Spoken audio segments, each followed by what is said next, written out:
জিলহজ মাসের প্রথম 10 দিন হৃদয়স্পর্শী এক সম্মান ও বরকতময় সময়।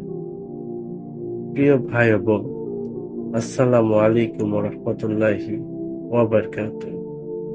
আসুন আজ আমরা আল্লাহর অশেষ রহমত ও বরকতময় মুহূর্তগুলোতে মনোযোগ দিই।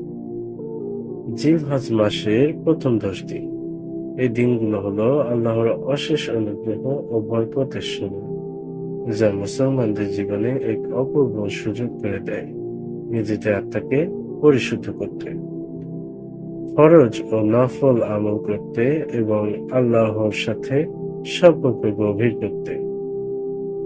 আল্লাহর অতি গুরুত্বপূর্ণ এই দিনগুলো কোরআনে আল্লাহ বলেছেন, অবশ্যই দিনগুলোতে স্মরণ করো আল্লাহর নাম, যেদিন তিনি মানুষকে সৃষ্টি করেছিলেন। সূরা আল-আনআম আয়াত 151। প্রিয় ভাই বোন, এই 10 দিন হলো সেই অমূল্য সময় যখন আমাদের আমলগুলো আল্লাহর দরবারে অধিক গ্রহণযোগ্য হয়। এই দিনগুলোতে নেকি কাজ, দান খয়রাত, কুরআন তিলাওয়াত, সালাত ও দোয়া বেশি বেশি করো। কারণ নবী করিম সাল্লাল্লাহু আলাইহি ওয়াসাল্লাম বলেছেন, এই 10 দিনের মধ্যে আল্লাহর কাছে বেশি বেশি আমল করো। কারণ এই দিনগুলোতে কোনো কাজে খারাপ কাজটি আল্লাহর কাছে গুনাহর সমান হয় না। বুখারী 1723। সুবিহার ও ইফতারের সময়, এই দিনগুলোতে সূর্যোদয় থেকে সূর্যাস্ত পর্যন্ত রোজা রাখা এক প্রকার বিশেষ বরকত।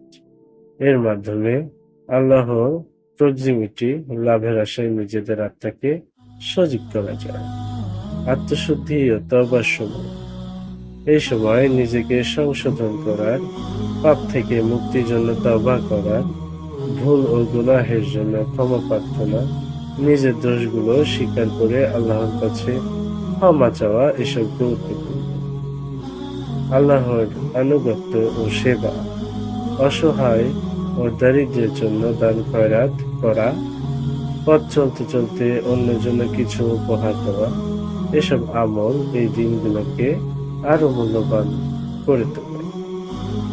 প্রিয় ভাই ও বোন, আসুন আমরা এই মহামান্বিত 10 দিনকে আল্লাহর নৈকট্য অর্জনের সুযোগ হিসেবে গ্রহণ করি। নিজের ইবাদত বন্দেগী দ্বারাই, অন্যের পাশে দাঁড়াই, নিজের অন্তরকে পবিত্র করি। কারণ এই দিনগুলো কেবল সময়ের জন্য না, বরং আত্মার জন্য এক বিশাল বরকত। আসুন এই দিনগুলোতে আমাদের মনোভাব, আমল ও উদ্দেশ্য যেন আল্লাহর সন্তুষ্টি অর্জন করে। প্রতিটি মুহূর্তে আমাদের অন্তর যেন পবিত্র ও দৃঢ় হয়। আল্লাহ আমাদের সবাইকে এই মহিমান্বিত দিনগুলোকে মূল্যায়ন করার তৌফিক দান করুন। আমিন।